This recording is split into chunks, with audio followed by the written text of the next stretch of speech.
Hello hi नमस्कार, स्वागत है आप सभी का मैग्नेट ब्रेन्स के IIT JEE on eat channel पे। जी हाँ, आज हम बात करने जा रहे हैं हमारे प्रैक्टिस क्वेश्चन पार्ट 2 की।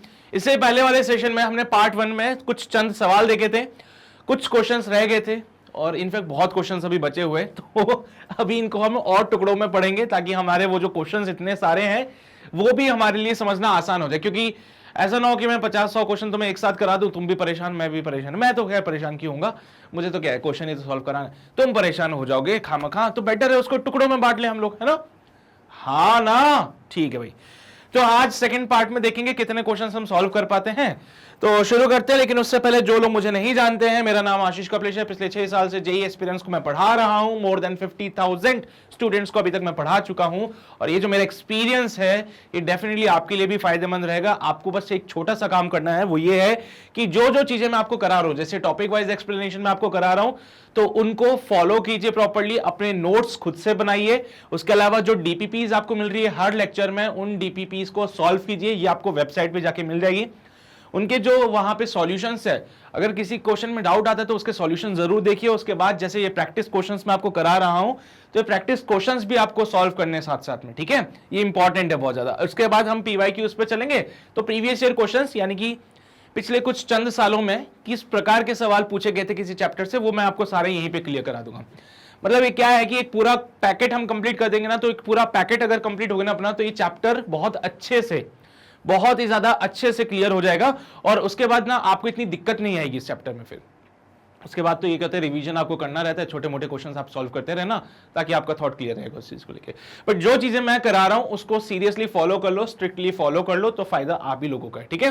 चलिए भाई, तो जैसे आज जब मैं आपको सवाल कराऊंगा तो वीडियो को पॉज कर लेना, खुद से ट्राई कर लेना, देखना कि आप उस क्वेश्चन को सॉल्व कर पाते हो कि नहीं। जैसे कि पहला सवाल दे दिया, find a unit vector perpendicular to both A vector and B vector. तो आपको एक ऐसा यूनिट वेक्टर चाहिए जो इन दोनों वेक्टर के परपेंडिकुलर हो। कैसे करेंगे अब इसको? यूनिट वेक्टर चाहिए जो कि इन दोनों वेक्टर्स के परपेंडिकुलर हो। भाई ये सवाल जब हमसे बोला गया तो हमारे दिमाग में एक ही ख्याल आया कि सर यूनिट वेक्टर का तो मुझे पता नहीं, लेकिन मुझे एक ऐसा वेक्टर जरूर पता है जो इन दोनों के परपेंडिकुलर हो सकता है। वो कौन सा वेक्टर होगा? यूनिट वेक्टर का तो मुझे पता नहीं, लेकिन मुझे एक ऐसा वेक्टर जरूर पता है जो इन दोनों के परपेंडिकुलर होगा।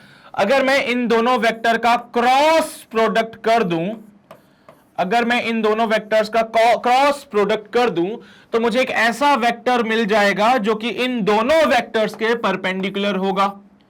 हां कि ना भाई? अगर इन दोनों वेक्टर्स का ए और बी का मैं क्रॉस प्रोडक्ट कर दूं, तो मुझे एक ऐसा वेक्टर मिलेगा जो इन दोनों के परपेंडिकुलर होगा। क्रॉस प्रोडक्ट का यही तो रूल होता है कि जब आप दो वेक्टर का क्रॉस प्रोडक्ट करते हो, जो आंसर मिलता है वो ऐसा होता है, उसकी डायरेक्शन ऐसी होती है कि वो उस प्लेन के परपेंडिकुलर होगा जिसमें दोनों वेक्टर है। मान लो अगर ये प्लेन है हमारे पास, ये प्लेन है ये पूरा हमारे पास, इसमें ए और बी वेक्टर है, तो जो रिजल्टेंट होगा वो ऊपर की तरफ होगा, इस प्लेन के परपेंडिकुलर, या फिर नीचे की तरफ होगा, है ना, डिपेंडिंग ऑन द कंडीशन। सो यहां से सी वेक्टर जो है वो ए वेक्टर के परपेंडिकुलर है, सी वेक्टर जो है वो बी वेक्टर के भी परपेंडिकुलर है। मुझे तो सर यूनिट वेक्टर चाहिए। मुझे क्या चाहिए? यूनिट वेक्टर चाहिए। तो मुझे सी वेक्टर नहीं, मुझे सी कैप चाहिए। It is the unit vector. ये क्या है? यूनिट वेक्टर है जो कि दोनों वेक्टर के परपेंडिकुलर है। Unit vector perpendicular to both A and B. So C cap is the unit vector, ठीक है। सी वेक्टर नहीं, C cap is the unit vector which is perpendicular to both A and B. तो मेरा task क्या हो गया कि मैं सी कैप फाइंड करूं। सी कैप कैसे लिखा जाता है? C vector divided by magnitude of C vector. सोच के देखना, क्या यही बात सही दिखती थी? हम हमेशा लिखते थे यहां पे कि किसी भी वेक्टर को लिखना है तो आप सबसे पहले उसका मैग्नीट्यूड लिखोगे, फिर आप उसका डायरेक्शन लिखोगे। अगर किसी वेक्टर को लिखना है तो आप उसका मैग्नीट्यूड लिखते हो, फिर डायरेक्शन लिखते हो। तो डायरेक्शन को लिखने के लिए वेक्टर अपॉन उसका मैग्नीट्यूड करना पड़ेगा, है ना। तो यहां पे भी हमने क्या किया, C vector is equals to C C cap. तो C cap can be written as C vector divided by C. C is the magnitude of C vector. C is the magnitude of C vector. चलिए भाई, बहुत ही शानदार, बहुत ही बढ़िया, ये सारी बातें समझ आती है अभी हम लोगों को। अब हमारा अगला टास्क जो है वो ये है कि मैं ए क्रॉस बी फाइंड कर लेता हूं, क्योंकि मुझे सी वेक्टर चाहिए ना। सी वेक्टर तो तभी मिलेगा जब ए क्रॉस बी करूंगा। सो मैंने बोला भाई C vector is equals to A cross B, और ए क्रॉस बी करने के लिए अगर आपको याद हो तो हम डिटर्मिनेंट वाला मेथड यूज करते थे, जिसमें यहां लिखते थे आई कैप, यहां लिखते थे जे कैप, यहां लिखते थे के कैप, है ना। फिर आई कैप की जगह पे लिखूंगा 2, सबसे पहला वेक्टर ए था ना इसलिए एक लिए। जे कैप की जगह लिखूंगा 1। सर इसमें के कैप नहीं है, के कैप नहीं है तो के कैप की जगह 0 लिखिए आप लोग। फिर बी वेक्टर पे आऊंगा, बी वेक्टर में सबसे पहले आई कैप के साथ है 1, जे कैप के साथ है 2। सर इसमें के कैप नहीं है, 0 लिख दीजिए इसको यहां पे, ठीक है। अगर मैं इसको सॉल्व कर लूं तो ये बनेगा C vector is equals to I cap वाला कॉलम, आई कैप वाली रो छोड़ दीजिए। ये 0 1 से मल्टीप्लाई होगा, 2 0 से मल्टीप्लाई होगा। ये 0 1 से मल्टीप्लाई होगा, ये 2 0 से मल्टीप्लाई होगा। तो 1 0 जा 0, 2 0 जा 0, तो यहां पे 1 0 जा 0 माइनस 2 0 जा 0। और जब जे कैप के लिए लिखते हैं तो माइनस का साइन लगाते थे, जब आप जे कैप के लिए लिखते हो तो माइनस का साइन लगाते हो। और अब जे कैप के कॉलम को छुपा दो, जे कैप की रो को छुपा दो, तो ये वाला 2 इस 0 के साथ जाएगा, ये वाला 1 इस 0 के साथ जाएगा। बोलो हाँ कि ना। ये 2 इस 0 के साथ जाएगा, ये 1 इस 0 के साथ जाएगा। 2 0 0 1 0 0 होता है। चलिए भाई लिख देते हैं इसको भी। तो 0 माइनस का 0 प्लस का के कैप। अब के कैप का कॉलम, के कैप की रो छुपा दी। ये 2 और 2 आपस में जाएंगे, 1 और 1 आपस में जाएंगे। 2 2 4 होते हैं, माइनस 1 1 1 हो जाता है। चलिए भाई बहुत ही शानदार। And from here the C vector can be written as, ये तो हो गया 0 माइनस 0 प्लस का 3 के कैप। चलिए जी, तो यहां से सी वेक्टर जो हमें मिलता है it is your 3 K cap. This is the C vector. But sir मुझे ये नहीं चाहिए, मुझे तो चाहिए सी कैप। तो यहां पे अगर आप देखोगे तो सी वेक्टर का मैग्नीट्यूड कितना है 3। सी वेक्टर का जो मैग्नीट्यूड हमें मिल रहा है वो कितना है 3। तो अगर सी वेक्टर का मैग्नीट्यूड 3 है, अगर सी वेक्टर 3 के कैप है, तो C cap is actually what, K cap. क्या बात है, मजा ही आ गया है ना। तो सी कैप का जो डायरेक्शन है वो है के कैप। तो अगर मुझे एक ऐसा यूनिट वेक्टर चाहिए जो इन दोनों वेक्टर के परपेंडिकुलर है, तो वो क्या, वो के कैप होगा। Is this the unit vector which is perpendicular to both A and B. जी sir, this is the unit vector perpendicular to both A and B, और वो क्या है, के कैप। वो क्या है, के कैप। अब अगर आप थोड़ा सा दिमाग लगा लें, अगर आप थोड़ा सा दिमाग लगा लें, तो ये एक्स वाई प्लेन में है बेटा। देखो ये एक्स वाई प्लेन में है। सिमिलरली ये भी क्या है, एक्स वाई प्लेन में है। तो जब भी आई कैप और जे कैप की बातें बोलते हैं तो क्या बोलोगे, सर ये देखो एक्स एक्सिस, ये वाई एक्सिस, ये एक्स एक्सिस, ये वाई एक्सिस। तो ए वेक्टर और बी वेक्टर दोनों ही क्या है, एक्स वाई प्लेन में है। ए वेक्टर और बी वेक्टर दोनों ही क्या है, एक्स वाई प्लेन में है। और एक्स वाई प्लेन के परपेंडिकुलर क्या होता है, सोच के देखो, इतना सब कुछ करने की जरूरत ही नहीं थी। देखो दो तरीके हैं क्वेश्चन को सॉल्व करने के लिए, या तो आप अपना पुराना वही मेथड वगैरह लगा लो और फाइनल आंसर निकाल लो, या फिर आप थोड़ा सा अपना एक्स्ट्रा वाला दिमाग लगाओ तो आपको पता चलेगा ए वेक्टर और बी वेक्टर, क्योंकि इसके पास सिर्फ आई कैप है, सिर्फ जे कैप है, सिर्फ आई कैप है, सिर्फ जे कैप है। मतलब आई कैप एक्स एक्सिस, जे कैप वाई एक्सिस, मतलब ये वेक्टर जो है ए और बी दोनों एक्स वाई प्लेन में है। तो अगर मैं यहां पे एक्स वाई प्लेन को बना दूं, ये दोनों वेक्टर हमारे पास कहां होंगे बेटा, एक्स वाई प्लेन में। तो अगर ये मैंने एक्स वाई प्लेन को बनाया और ए वेक्टर को बोला इट इज योर 2,1 है ना, 2,1, ठीक है।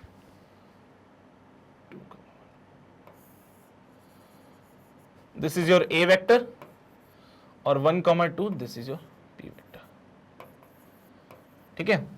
ये 1,2 ये वाला ए वेक्टर बनेगा i, 2 जे कैप है ना, ये sorry 2 I cap plus J cap, और बी वेक्टर बनेगा I cap plus 2 J cap. ये बी वेक्टर होगा, ये ए वेक्टर होगा, ठीक है।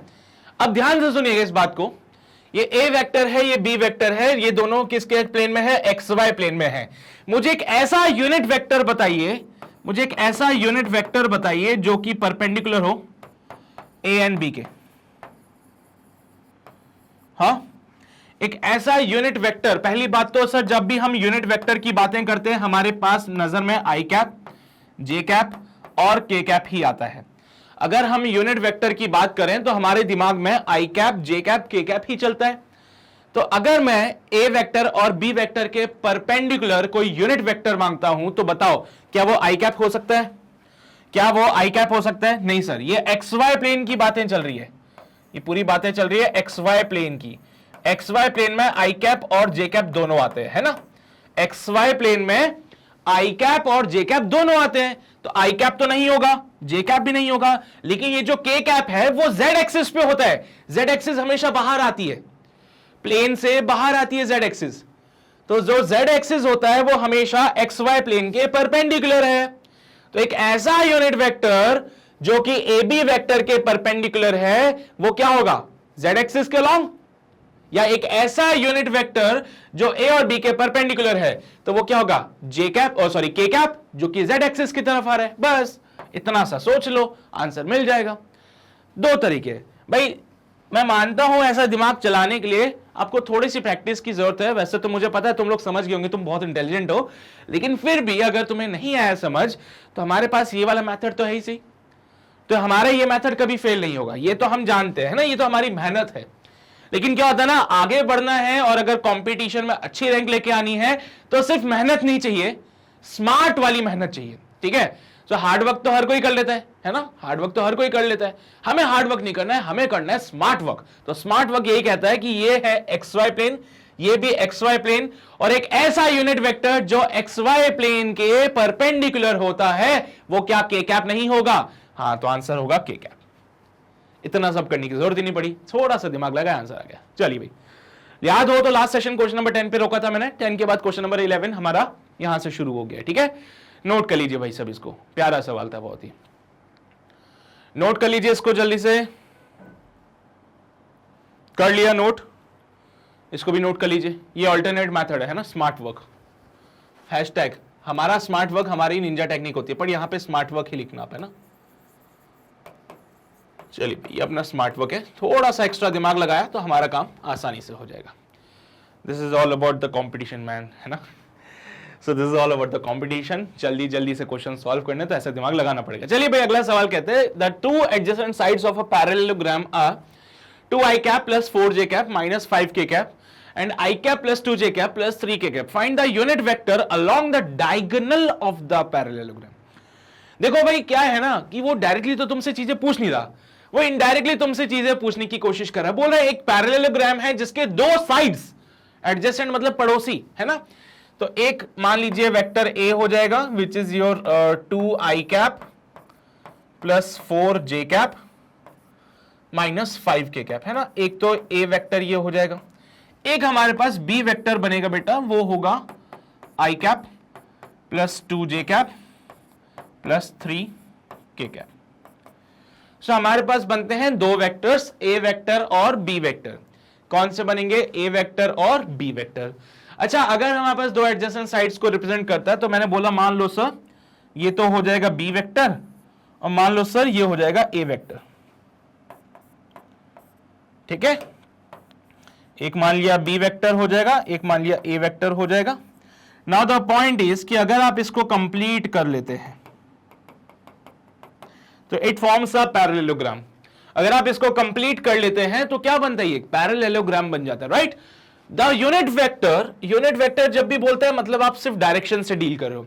अलोंग द डायगोनल, इनका यूनिट वेक्टर, देखो एक ऐसा यूनिट वेक्टर बताइए जो डायगोनल के अलोंग हो।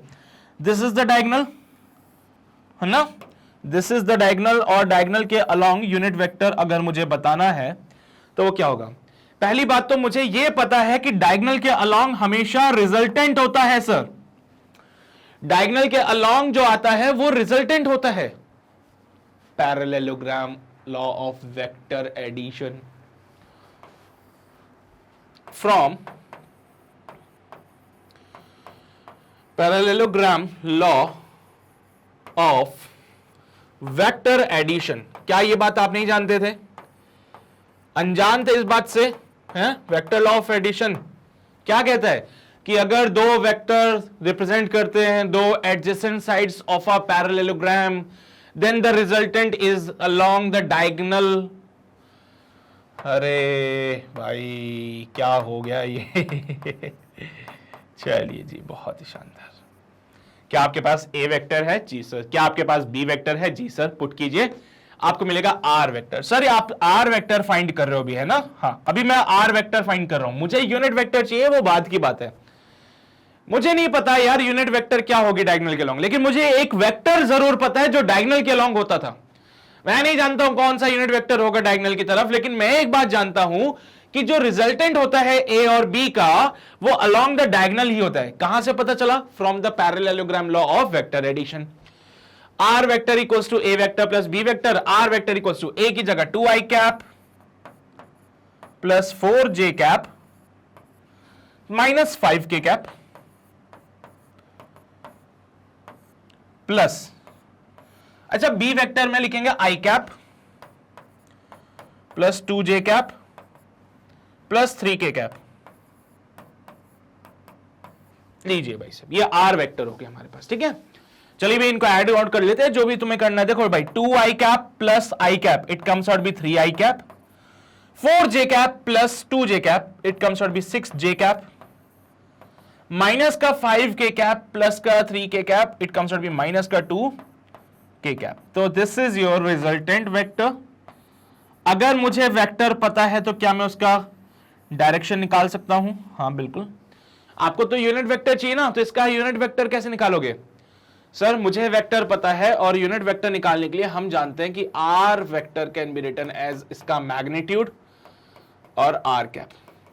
सो R cap is the unit vector, it is given by R vector divided by उसका मैग्नीट्यूड। तो first task we have to find the magnitude of this R vector. इसका magnitude find करना है ना। So let's solve this on the next page. अगले page पे इसको solve कर लेते हैं। 3i कैप प्लस का 6j कैप माइनस का 2k cap. So your r vector is 3i cap plus 6j cap minus 2k cap. तो r vectors का मैग्नीट्यूड जो हमें मिलेगा, it can be written as under root of 3 का square 9, 6 का square 36, 2 का square 4, it comes out be under root of 49 and it can be written as 7. So the magnitude of the resultant is nothing but 7. R vector is this one. So r cap can be written as r vector divided by r. R vector की जगह लिखेंगे 3i cap plus 6j cap minus 2k cap divided by 7. This gives you the unit vector along the diagonal. ये क्या मिला? ये मुझे मिला है unit vector along diagonal. Sir ये यूनिट वेक्टर आप बोल रहे हो, तो अगर इस वेक्टर का मैग्नीट्यूड निकालूंगा तो क्या मुझे 1 मिल जाएगा? अगर आप इसको यूनिट वेक्टर कह रहे हो तो इस पूरे वेक्टर का अगर मैं मैग्नीट्यूड निकालूं तो क्या मुझे 1 मिलेगा? आओ दिखाते तो तुम्हें। इसका मैग्नीट्यूड निकालते हैं, है ना। ये this is the unit vector, इसका मैग्नीट्यूड 1 होना चाहिए बेटा, ठीक है।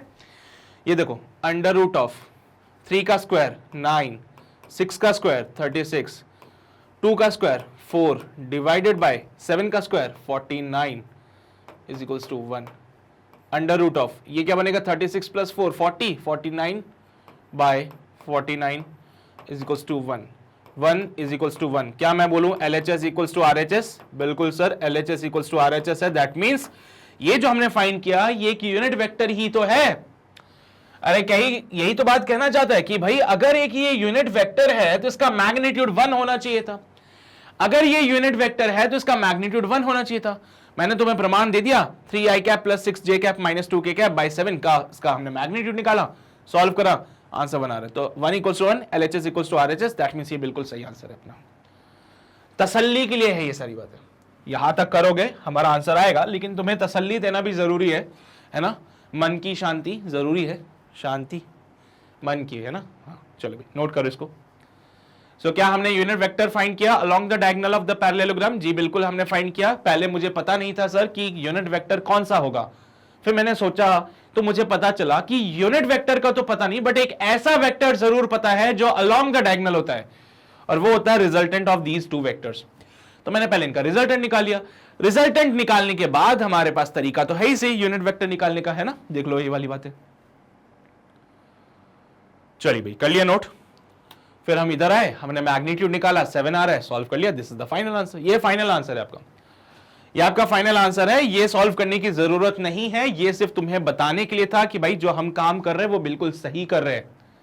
शक होता है ना कभी कभार, हाँ सर बिल्कुल आप पे शक होता है हमें, है ना। तो अगर तुम्हारा शक हो तो भाई तुम्हारी तसल्ली के लिए ये सारे काम मैंने कर दिया। शर्म कर लो यार, है ना, थोड़ी सी तो। चलिए भाई बड़े आगे, नोट कर लिया सभी ने। आगे बढ़ते हैं, अगले सवाल पे आते हैं। क्वेश्चन नंबर 13 बोलता है if the sum of two unit vector is a unit vector then the magnitude of the difference is. बहुत ही प्यारा सवाल है, ऐसे क्वेश्चन कंफ्यूज करते कभी कभार, है ना। क्या बोला है कि दो यूनिट वेक्टर है, इनका सम भी एक यूनिट वेक्टर ही रहेगा, तो in the magnitude of difference is, तो इनके बीच का जो डिफरेंस है उसका मैग्नीट्यूड बताइए। मान लीजिए ये जो दो यूनिट वेक्टर हम मान रहे हैं वो है ए एंड बी। मान लीजिए दो यूनिट वेक्टर आपने एज्यूम कर लिए, let the unit vectors be A and B, let the unit vectors be A and B. So A vector का जब मैग्नीट्यूड निकाला तो वो मुझे 1 मिला, बी वेक्टर का मैग्नीट्यूड जो मैंने निकाला वो भी मुझे 1 मिला। क्यों? क्योंकि these are the unit vector sir. वैसे तो के कैप के फॉर्म में लगाना चाहिए, बट कोई बात नहीं, अभी लगा लो, कोई दिक्कत नहीं। कैप के फॉर्म में लगाना चाहिए बट अभी लगा लो, कोई दिक्कत नहीं। सर दो वेक्टर्स हमारे पास हैं जिनके मैग्नीट्यूड हमारे पास 1 आ रहे हैं। कहा गया कि इनको ऐड किया, the sum of two unit vector, इनको ऐड किया। तो जब मैंने A vector plus B vector किया, जब मैंने A vector plus B vector किया तो आंसर मुझे मिला सी वेक्टर। और अकॉर्डिंग टू द क्वेश्चन इन्होंने बोला the sum of two unit vector is a unit vector, मतलब दो यूनिट वेक्टर को ऐड करोगे तो आपको जो आंसर मिलेगा वो भी यूनिट वेक्टर होगा। तो सी वेक्टर का मैग्नीट्यूड भी क्या है? 1 है। ठीक है सर। तो यहां तक उसने सारी बातें बोल दी। अब उसने मांगा क्या है कि a माइनस बी का मैग्नीट्यूड बताइए क्या होगा। a माइनस बी का मैग्नीट्यूड बताइए क्या होगा। The magnitude of difference is. Sir कोई बड़ी डील नहीं है मैग्नीट्यूड फाइंड करना, है ये तो हमारे लिए दाएं हाथ का खेल है। Under root of A square plus B square minus का 2ab cos theta, theta is the angle between the vectors. ये नहीं पता सर मुझे पता है a का मैग्नीट्यूड 1 है, b का मैग्नीट्यूड भी 1 है, माइनस का 2 cos थीटा। सर थीटा मिल जाता तो मेरा आंसर बन जाता है यहाँ पे, है ना। अगर मुझे थीटा मिल जाएगा तो मेरा आंसर बन जाएगा। अब ये थीटा कहां से निकालें? याद है ज्ञान की बातें, मैंने बोला था AK सर का ज्ञान हमेशा काम आता है। हैशटैग ज्ञान की बात याद होगी या तो पता नहीं भूल गए तुम लोग। मैंने बोला था ज्ञान की बातें याद रखना, क्वेश्चन सॉल्विंग में काम आएंगी। हाँ, तो एक ज्ञान की बात तुम्हें बताई थी कि if magnitude of the vectors are same, if the magnitude of the vectors are same and angle between them is 120 degree, अगर वेक्टर्स का मैग्नीट्यूड सेम है और उनके बीच का अगर एंगल 120 डिग्री है तो जो इनका रिजल्टेंट होता है उसका भी मैग्नीट्यूड वही होगा जो वेक्टर्स का होता था। उसका भी रिजल्टेंट का भी मैग्नीट्यूड वही होगा बेटा जो वेक्टर्स का होता था। याद आया? अगर हमारे पास वेक्टर, दो वेक्टर दे दिए जिनका मैग्नीट्यूड सेम है, अगर उनके बीच में एंगल 120 डिग्री का होता था तो याद करो क्या उनके जो रिजल्टेंट था उसका भी मैग्नीट्यूड वही होता था जो वेक्टर्स का था।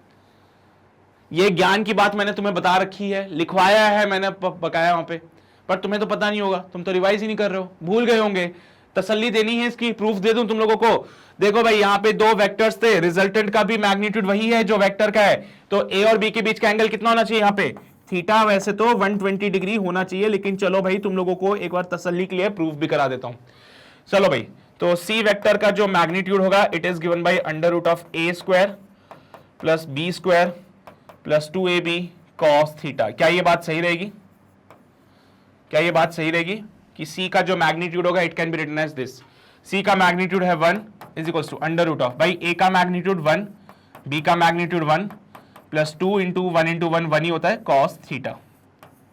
ए और बी का मैग्नीट्यूड 1 चल रहा था, तो 1 is equals to under root of 2 plus 2 cos theta होता है। मैं दोनों तरफ स्क्वायरिंग कर देता हूं, 1 का स्क्वायर 1 होता है, it can be written as 2 plus 2 cos theta. ये 2 इधर आएगा, 1 minus 2 equals to 2 cos theta, minus 1 is equals to 2 cos theta. यहां पे इसको सॉल्व करा, सो कॉस थीटा आपको मिलता है माइनस का 1/2। कॉस थीटा आपको कितना मिलता है? माइनस का 1/2। कब मिलता है बेटा ऐसा? जब थीटा की वैल्यू 120 डिग्री होती है। लो फिर से तुम्हें प्रूफ कर दी है बात मैंने। भाई अगर थीटा 120 डिग्री है, यानी कि अगर वेक्टर्स के बीच का एंगल 120 डिग्री है, तो जो वेक्टर्स का मैग्नीट्यूड है रिजल्टेंट का भी वही मैग्नीट्यूड होगा। देख लो भाई, तो cos थीटा या थीटा की जगह या तो 120 पुट कर दो, या फिर cos थीटा की जगह माइनस का 1/2 पुट कर दीजिए। cos थीटा की जगह अगर मैंने माइनस का 1/2 पुट कर दिया, so under root of 2 minus 2 minus का 1/2, 2 से 2 मर जाएगा, माइनस माइनस प्लस हो जाएगा, ये बनेगा अंडर रूट ऑफ 2 प्लस का 1 रूट ऑफ 3। सो डिफरेंस का मैग्नीट्यूड आ रहा है √3, डिफरेंस का मैग्नीट्यूड आ रहा है अंडर रूट ऑफ 3, डिफरेंस का मैग्नीट्यूड आ रहा है अंडर रूट ऑफ 3। क्या मुझे बी ऑप्शन में ये सारी बातें मिल रही थी? टफ नहीं है क्वेश्चन ये है। आपको लग रहा है सर ऐसा? हमसे पूछो। अरे कुछ नहीं है भाई, उसकी भावनाएं समझो। The sum of 2 unit vector is a unit vector. 2 unit vector को आपने ऐड किया तो जो रिजल्टेंट आया वो भी क्या है? एक यूनिट वेक्टर है। तो सर कैसे सोचे, मतलब है ना? तो आप कुछ भी सोच लो। आपने ए वेक्टर बी वेक्टर सोच लिया, सर आपने ए वेक्टर क्यों लिया? आप ए कैप भी ले सकते थे। भाई तुम्हारी मर्जी, ले लो, ए कैप ले लो भाई, ए कैप ले लेना, बी कैप ले लेना, कोई गलती नहीं होगी उसमें भी। अगर तुम इनकी जगह पे ए कैप बी कैप लिखोगे तो कोई गलती नहीं करोगे, ठीक है? तो मान लीजिए 2 यूनिट वेक्टर हमने लिए, वो है ए और बी। भाई अकॉर्डिंग टू द क्वेश्चन ए और बी दोनों क्या है? यूनिट वेक्टर है, तो ए का मैग्नीट्यूड 1 होना चाहिए, बी का मैग्नीट्यूड भी 1 होना चाहिए। अकॉर्डिंग टू द क्वेश्चन दोनों यूनिट वेक्टर को जब आपने ऐड किया तो जो आंसर मिला वो भी यूनिट वेक्टर है। मान लो भाई साहब कि दोनों वेक्टर को ऐड करने से मुझे सी वेक्टर मिला, तो ये सी वेक्टर का मैग्नीट्यूड भी 1 हो जाएगा। ये मैं ज्ञान की बात तुम्हें पहले ही बता चुका हूं कि अगर 2 वेक्टर का मैग्नीट्यूड सेम है और उनके बीच अगर एंगल 120 डिग्री है तो रिजल्टेंट का मैग्नीट्यूड भी वही होता है जो वेक्टर का मैग्नीट्यूड होता था। ये बात मैंने ज्ञान की बात में बताई थी तुम लोगों को, अगर तुम भूल गए हो तो ये लो, इसका पूरा प्रूफ दे दिया मैंने। सी का मैग्नीट्यूड 1 है, सी का मैग्नीट्यूड का फॉर्मूला लगा दिया, पूरा सॉल्व करा, थीटा यहां पे 120 डिग्री आ रहा है, तो वही बात यहां पे भी बोली थी मैंने। चलिए भाई बहुत बढ़िया, ठीक है। सो वही सारी बातें मैंने यहां पे भी बोली थी, ये सारी बातें देखो। उसने क्या मांगा हमसे? Then the magnitude of the difference, इनके डिफरेंस, इन वेक्टर्स के डिफरेंस का मैग्नीट्यूड। जो वेक्टर आपने लिए थे ना यूनिट वेक्टर, इनके डिफरेंस का मैग्नीट्यूड। तो मैंने बोला sir A vector minus B vector का मैग्नीट्यूड चाहिए। फॉर्मूला होता है under root of A square plus B square minus 2ab cos theta. A का मैग्नीट्यूड 1, बी का मैग्नीट्यूड 1, माइनस 2, ab की जगह 1 cos थीटा। भाई cos थीटा भी सॉल्व किया, माइनस का 1/2 आ रहा है, इसको उठा के जब मैंने यहां पे पुट किया, सॉल्व किया, √3 आंसर मिला, जो कि बी ऑप्शन था। सो हमारा क्वेश्चन नंबर 13 कंप्लीट हो गया। फटाफट से इसको नोट कीजिए, सिंपल क्वेश्चन था, फिर आगे बढ़ेंगे अगले सवाल पे। किया नोट? चलिए भाई बहुत बढ़िया, आगे बढ़ते हैं, अगले सवाल पे आते हैं। क्वेश्चन नंबर 14 कहता है द टॉर्क, सॉरी टी लिखा है क्या? नहीं, वो टाउ है, टाउ का साइन बनता है। हम लोग उसको असल में जब देखो प्रिंटेड फॉर्म में तो ऐसा बन जाता है, लेकिन हम जब बनाते तो ऐसा बनता है वो, है ना, आधा च की तरह। तो इसको मैं थोड़ा सा मॉडिफाई करवा देता हूं, प्रिंट ऐसे बनता है, ठीक है। This is the formula sine for tau. Tau क्या कहने? ताऊ, ताऊ नहीं, अरे ताऊ नहीं, टाउ, टाउ, ठीक है। सो ये टॉर्क होता है बेटा, जब आप रोटेशन पे पड़ोगे, जैसे फोर्स होता है ना, किसी भी बॉडी को मोशन प्रोवाइड कराने के लिए काम आता है। टॉर्क किसी बॉडी को रोटेशनल इफेक्ट प्रोवाइड कराने के काम आता है। जैसे कि तुम्हें क्या होता है, वो तुम्हें याद है लट्टू घुमाना होता था, तो तुम रस्सी लपेटते हो, फिर रस्सी को पकड़ के खींचते हो, तो रस्सी को पकड़ के जैसे तुमने खींचा तो वो जो लट्टू होता है वो गोल गोल घूमता है। तो जो रस्सी को पकड़ के खींचा, तुमने क्या किया? टॉर्क प्रोवाइड करा दिया उसको। क्या किया तुमने? टॉर्क प्रोवाइड कराया। जैसे तुमने रस्सी को खींचा, तुमने टॉर्क प्रोवाइड कराया लट्टू को, और वो लट्टू घूमता है। अरे बेब्लेड तो जानते होंगे, अच्छा तुम लोग तो है ही नहीं, क्या यार, तुम लोग तो उस एरा से भी नहीं हो। हमारे जमाने में जब मैं छोटा था, बेब्लेड चलते थे ना। बेब्लेड में क्या होता था, एक ऐसे मेटल का टॉप होता, टॉप वो वाला टॉप मत सोचो, लट्टू जिसे कहते हैं ना, वो वाला। तो उसको एक मशीन में फिट करते थे और इसमें एक वहां पे एक वायर देते थे, तो बोलते पकड़ के इसको ऐसे घुमा दो, है ना, तो वो लट्टू गिरता था और फाइट होती थी वहां पे, है ना। तो वही चीज है यहाँ पे। तो उसको घुमाने से, मतलब उसको मैं पुल करता हूं ना, तो बेसिकली मैं उस लट्टू को या उस टॉप को एक रोटेशनल इफेक्ट प्रोवाइड करा रहा हूं। तो यहां पे भी जो होता है ना, torque is something sort of a force है ना। जो टॉर्क क्या है, ये वो टाइप का फोर्स है जो कि किसी बॉडी को रोटेशनल इफेक्ट प्रोवाइड करा रहा है, ठीक है। फोर्स नहीं बोलूंगा इसको मैं, क्योंकि इसकी यूनिट फोर्स की नहीं होती है, इट्स न्यूटन मीटर। बट हाँ, torque is actually not the force, है ना। बट हाँ, ये क्या करता है, किसी भी बॉडी को रोटेशनल इफेक्ट प्रोवाइड कराता है। जैसे फोर्स किसी बॉडी को मोशन प्रोवाइड कराता है, वैसे टॉर्क किसी बॉडी को रोटेशनल मोशन प्रोवाइड कराता है। एनीवेज, चलो हम पढ़ेंगे इसके बारे में। रोटेशनल मोशन, रोटेशनल वाला चैप्टर जो आएगा, ठीक है, उसमें हम इसके बारे में पढ़ेंगे। रोटेशन में पढ़ते हैं इसको, है ना। तो फॉर्मूला होता है R cross F. R basically क्या होता है और एफ क्या होता है। तो मान लीजिए ये कोई बॉडी है हमारे पास, ठीक है। इस बॉडी को घुमाना है तो आप क्या करते हो, इधर की तरफ एक फोर्स लगा दोगे, और जैसे आपने फोर्स लगाया तो सेंटर से ये बॉडी ऐसे घूमना शुरू कर देगी।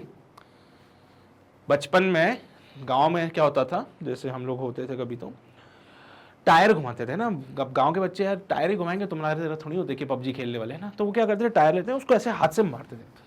वो हाथ से मारना क्या है, वो भी तो क्या है, टॉर्क ही तो प्रोवाइड करा रहे।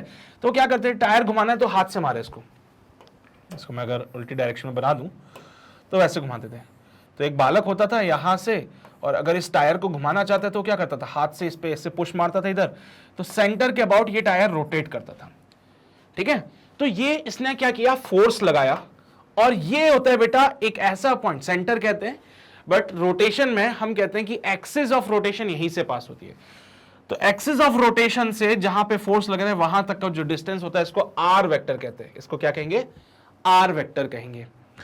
सेंटर के अबाउट ये बॉडी रोटेट करती है, और जिस भी पॉइंट के अबाउट ये बॉडी रोटेट करती है वहां से जो डिस्टेंस, जहां पे फोर्स लग रहा है उसका जो डिस्टेंस होता है, इट इज योर आर, ठीक है।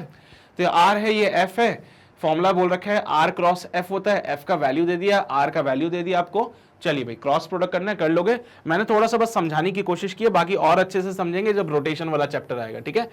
तो समझाऊंगा वहां पे एक्सिस ऑफ रोटेशन वगैरह क्या होती है, वो सब कुछ पढ़ेंगे।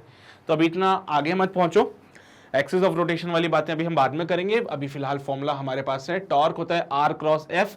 मुझे टॉर्क का वैल्यू बताइए क्या होगा। एफ पता है, आर पता है, आपको सिर्फ करना क्या है, क्रॉस प्रोडक्ट करना है। तो torque is equals to R vector cross F vector, है ना। तो मैंने बोला यहां पे काम करते हैं आई कैप, जे कैप, के कैप। डिटर्मिनेंट से सॉल्व किया जाता है ना भाई, क्रॉस प्रोडक्ट को सॉल्व करना है तो डिटर्मिनेंट से करते हैं। तो सबसे पहले आर वेक्टर की बातें लिखेंगे हम लोग, ठीक है। तो आर वेक्टर कहता है 7 आई कैप 3 जे कैप 1 के कैप। तो 7 आई कैप 3 जे कैप 1 के कैप। फिर अगला फोर्स है ना, अगला वेक्टर जो है फोर्स। तो फोर्स के लिए लिखेंगे माइनस का 3 प्लस का 1 प्लस का 5, माइनस का 3 प्लस का 1 प्लस का 5। चलिए भाई सॉल्व करते हैं इसको। सो torque is given bye I cap. सबसे पहले लिखेंगे आई कैप का पूरा कॉलम छुपा देंगे, आई कैप की पूरी रो छुपा देंगे। 5 वाला 3 के साथ जाएगा, 1 वाला 1 के साथ जाएगा। चलिए भाई इसको कर देते हैं। 3 5 जा 15, 1 1 जा 1, ठीक है। तो 15, 3 5 जा 15 माइनस का 1 इंटू 1। फिर जब भी जे कैप लिखना होता है तो माइनस का जे कैप लगाते हैं हम लोग। चलिए भाई, जे कैप का पूरा कॉलम छुपा दिया, जे कैप का पूरा रो छुपा दिया। बेटा यहाँ पे बचता है 7 माइनस 3 1 और 5। तो ये 7 5 जा 35 माइनस 3 इंटू 1 माइनस का 3 होता है। चलिए भाई इसको भी लिख देता हूँ, 7 5 जा 35 माइनस का 3 इंटू 1 माइनस का 3 होता है। प्लस का के कैप लगाया मैंने, और जब हम के कैप की बात करेंगे तो के कैप का पूरा कॉलम छुपा देंगे, के कैप की पूरी रो छुपा देंगे। तो ये 7 1 जा 7, 3 3 जा 9, लेकिन माइनस का है तो इस बात का ध्यान रखिएगा आप लोग। तो ये हो जाएगा 7 1 जा 7 माइनस माइनस का 9, 3 3 जा 9 होता है, लेकिन माइनस का इसलिए माइनस का साइन लगाया। 15 माइनस 1 करोगे it comes out be 14 I cap. 35 plus 3, अरे माइनस माइनस प्लस हो जाता है, तो 35 प्लस 3 38 होता है, तो माइनस का 38 जे कैप। फिर यहां पे देखो तो माइनस माइनस प्लस हो गया, 7 plus 9 it comes out be 16 K cap. सो ये कुछ मिल रहा है क्या कहीं पे आपको, हाँ कहीं पे मिल रहा है 14 I cap minus 38 J cap plus का 16 के कैप, ये मिल रहा है मुझे ए ऑप्शन पे। तो हमारा ये फाइनल आंसर है। ये क्वेश्चन कराने का मकसद क्या था, ये क्वेश्चन कराने का सिर्फ ये वाला मकसद था कि मैं आपको बताना चाहता हूं कि वेक्टर का यूज फिजिक्स में कैसे आ रहा है, वेक्टर्स का फिजिक्स में यूज क्योंकि तुम्हारे दिमाग में ख्याल आता है ये वाला कि सर हमने वेक्टर तो पढ़ लिया, लेकिन फिजिक्स में क्या काम आ रहा है वेक्टर, अभी तक फिजिक्स में कहां काम आ रहा था। तो देखो भाई, टॉर्क फाइंड करने के लिए अगर आपको वेक्टर मल्टीप्लिकेशन नहीं पता तो आप नहीं कर सकते। टॉर्क फाइंड करना है तो आपको वेक्टर मल्टीप्लिकेशन आना चाहिए। अगर आपको वेक्टर मल्टीप्लिकेशन नहीं आता तो आप टॉर्क फाइंड नहीं कर पाओगे कभी जीवन में। तो यही बात है भाई, वेक्टर के यही यूजेस हैं जो फिजिक्स में आते हैं। मैं बोल रहा हूं ना, वेक्टर से डायरेक्ट क्वेश्चन बहुत कम पूछे जाएंगे तुमसे। ऐसा बहुत कम चांस होगा कि सीधा तुमसे बोलेगा कि भाई ये वेक्टर है, वो वेक्टर है, सॉल्व करके दिखाओ। या फिर ऐसे इससे जो पहले कर रहे थे कि दो यूनिट वेक्टर है, इनको ऐड कर दिया तो यूनिट वेक्टर, ऐसे सवाल आएंगे। पर ये जो क्रॉस प्रोडक्ट वाली बातें होती है ना, वो कहीं ना कहीं इनमें आती है, ऐसे एप्लीकेशन में आती है। वो डायरेक्ट क्वेश्चन नहीं बन रहा है, एप्लीकेशन में आएगी वो चीज। तो वेक्टर का फिजिक्स में बहुत बड़ा योगदान है। अभी आगे बढ़ोगे ना तो समझ आएगा कि यार ये जो वेक्टर हमने पढ़ा, ये जो यूनिट एंड डायमेंशन हमने पढ़ा, ये कितना काम का है ये। ठीक है, चलिए भाई, ये हमारा क्वेश्चन कंप्लीट हो गया। तो क्वेश्चन है तो आसान, लेकिन मैं तुम्हें बस वेक्टर का फिजिक्स में यूज बताना चाहता था। इसको नोट कर लीजिए फटाफट से। किया होगा नोट सभी ने? आगे बढ़ते हैं, अगले सवाल पे आते हैं। बोलता है if A cross B equals to C then which of the following statements is wrong. अगर ए क्रॉस बी सी के बराबर है तो इनमें से कौन सा स्टेटमेंट गलत होगा, ये आपको बताना है। अच्छा, गलत वाला स्टेटमेंट, ये आपको वो बताना है जो गलत है ना। इस बात पे ध्यान रखिएगा। बच्चा क्या होता है, भावनाओं में बह जाता है और वो क्या करता है, देखता है sir C perpendicular to A, सही answer, C perpendicular to B, सही आंसर। गलत कर दोगे ऐसी चीजें तुम। तो जब भी ये नेगेटिव वाली बातें क्वेश्चन में आती है, जैसे कि which of the following is not right या which of the following is wrong, उसको हाईलाइट करो।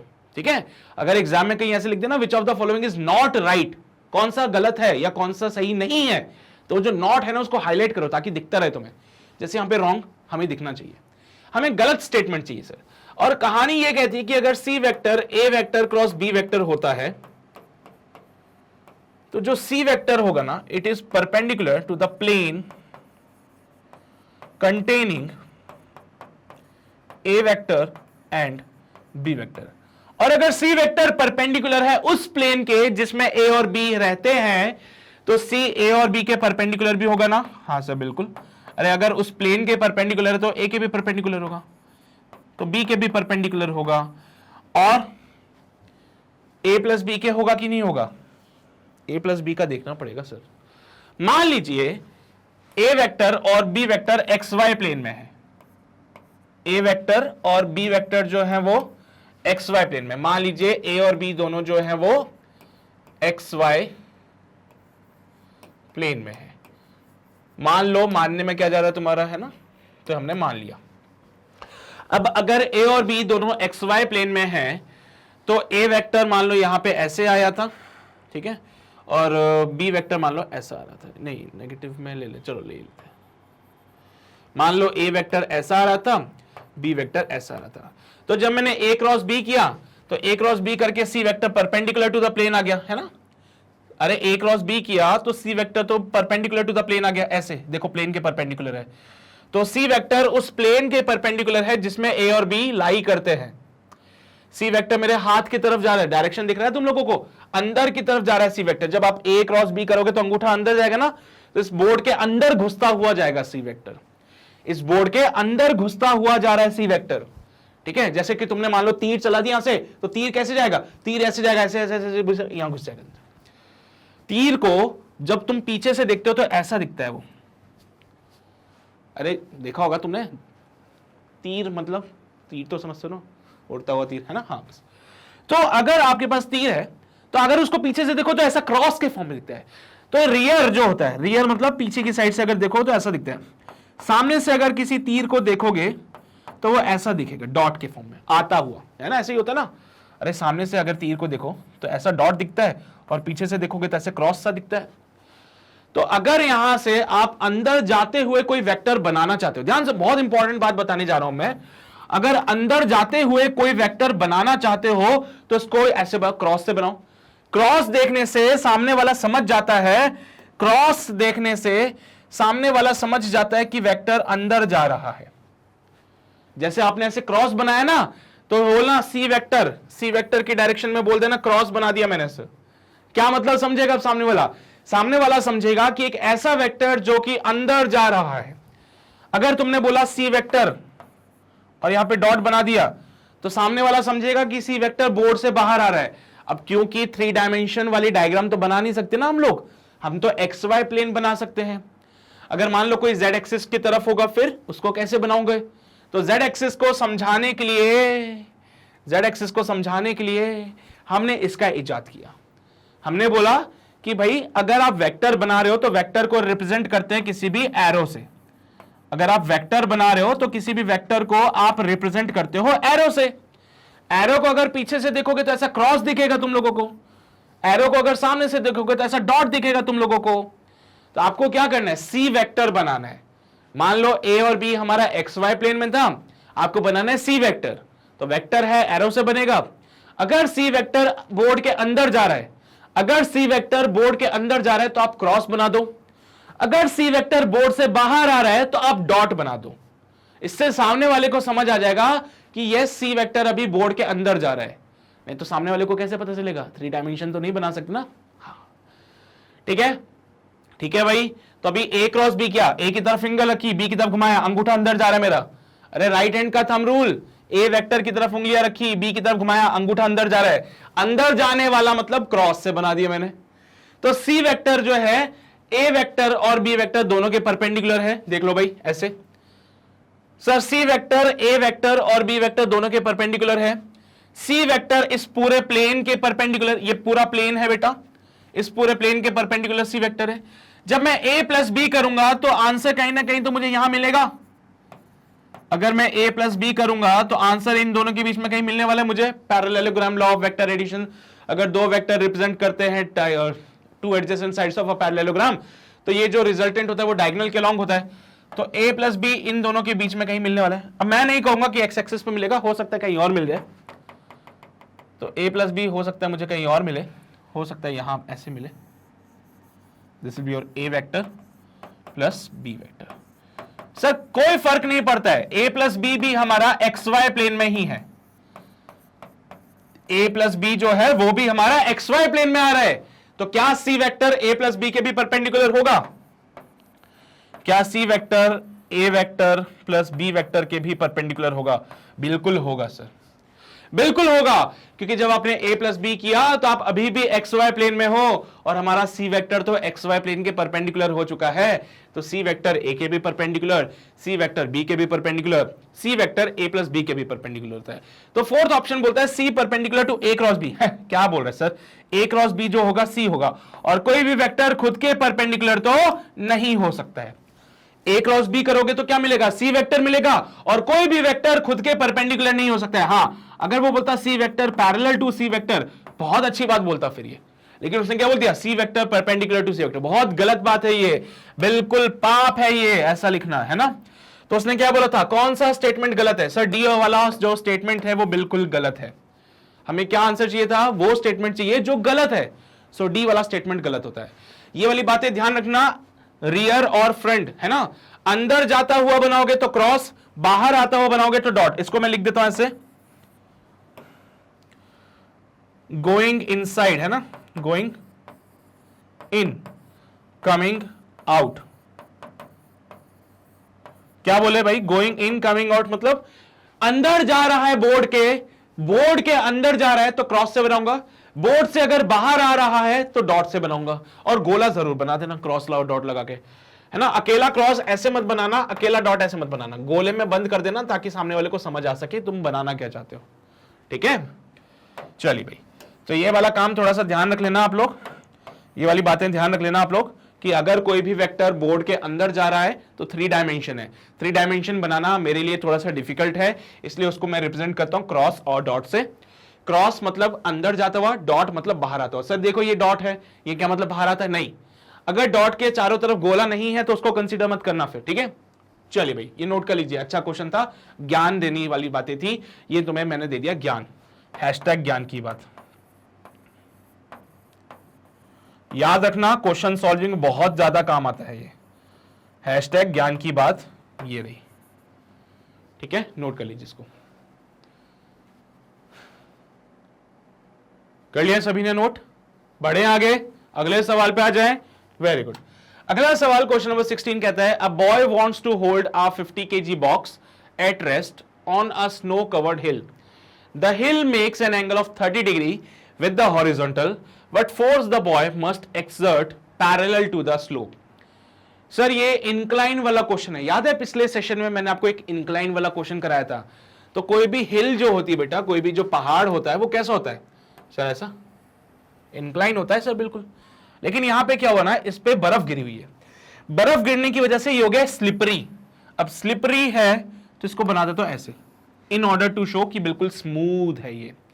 वैसे तो पहाड़ आड़े टेढ़े होते हैं सर, पहाड़ आड़े टेढ़ा होता है, लेकिन अभी क्या है, पहाड़ के ऊपर बर्फ गिरी हुई है, और जब पहाड़ पे बर्फ गिर जाती है तो हो जाती है फिसलन। फिसलन होती है तो स्मूथ हो जाता है सरफेस। तो स्मूथ सरफेस बनाना है तो आप क्या करोगे, सीधा सीधा सा लाइन खींच देना, ठीक है। बर्फ गिरने की वजह से फिसलन हो जाती है, सरफेस एकदम स्मूथ चिकनी हो जाती है ना। चलो भाई ठीक है। अगेन यहां पे क्या बोला है, ध्यान से सुनिएगा। A boy wants to hold a 50 kg box। अब यहां पे क्या है, 50 किलो का एक डब्बा रख दिया है, 50 केजी का एक डब्बा रख दिया है। अब एक बालक है जिसको पकड़ के रखना चाहता है, वो चाहता है कि ये जो डब्बा है वो रेस्ट पे रहे। बेटा रेस्ट पे कब रहता है, जब जितना फोर्स आगे लग रहा है उतना ही फोर्स पीछे लगे। कैसे मतलब सर, एक बॉक्स है हमारे पास यहां पे, अगर कोई यहां से आके इस पे 10 न्यूटन का फोर्स लगा दे तो क्या होगा, ये बॉक्स है मेरे पास, अगर कोई यहां से आके 10 न्यूटन का फोर्स लगा दे तो क्या होगा, ये बॉक्स आगे मोशन करेगा सर, ये बॉक्स आगे मूव करेगा, बिल्कुल करेगा ये मूव। लेकिन वहीं पे अगर कोई सामने से आके इधर 10 न्यूटन का फोर्स लगा दे फिर अब नहीं करेगा सर। अगर कोई इंसान सामने से आके 10 न्यूटन का फोर्स लगा दे तो ये बॉक्स मूव कर पाएगा, नहीं सर, ये बेचारा बॉक्स कंफ्यूज हो जाएगा, मैं क्या करूं, मैं इसकी सुनूं या इसकी सुनूं, मैं इधर जाऊं या इधर जाऊं। तो इधर भी नहीं जा पा रहा है, इधर भी नहीं जा पा रहा है, ना तो वो इधर जा रहा है ना वो इधर जा रहा है, तो क्या हो गया, वो बेटा वो रेस्ट पे हो जाएगा। फिर क्या हो जाएगा, वो फिर रेस्ट पे। क्यों, क्योंकि 10 न्यूटन का फोर्स लगाया, वो राइट साइड जाना चाहता था लेकिन नहीं जा पाया। क्यों, क्योंकि इधर से फोर्स लग रहा है अपोजिट डायरेक्शन में। सो ये बॉक्स क्या हो जाएगा बेटा, रेस्ट पे हो जाएगा। तो हमने कंडीशन समझी है कि किसी भी बॉडी को अगर आपको रेस्ट पे रखना है तो एक तरफ से जितना फोर्स लग रहा है दूसरी तरफ से भी उतना ही फोर्स लगना चाहिए इस पे, ठीक है। ठीक है सर, एक तरफ से जितना फोर्स लगेगा दूसरी तरफ से भी उतना ही फोर्स लगना चाहिए। चलिए भाई अब एक और बात बोलिए, the hill makes an angle of 30 degree with the horizontal. Sir ये रहा हॉरिजॉन्टल, ये हॉरिजॉन्टल होता है हमेशा, और इस पहाड़ी ने 30 डिग्री का एंगल बना रखा है हॉरिजॉन्टल के साथ। ये हमारा क्या हो गया, हॉरिजॉन्टल। हॉरिजॉन्टल हमेशा प्लेन सरफेस होता है, सीधा, ठीक है। और ये पहाड़ी ने क्या किया, 30 डिग्री का एंगल बनाया। व्हाट फोर्स मस्ट एक्सर्ट, है ना, parallel to the slope. Sir जी पहली बात, इसका वेट जिसकी चर्चाएं हम हमेशा करते थे, इसका वेट mg या 50g कहां लगेगा, नीचे की तरफ। बेटा ये 30 डिग्री तो ये क्या हो जाएगा 90 डिग्री। मैंने आपको बताया था एक कंपोनेंट होता है परपेंडिकुलर, एक कंपोनेंट होता है along the incline. General case बताया था, mg का इधर कंपोनेंट ये भी 30 डिग्री बन जाएगा। याद आया, कुछ पिछले सेशन की बातें हैं। अरे भैया ये थीटा, ये 90, ये 90 माइनस थीटा, अगर ये थीटा है तो ये 90 है, ये 90 माइनस थीटा, ये 90 माइनस थीटा, ये पूरा परपेंडिकुलर, तो ये कितना हो जाएगा थीटा।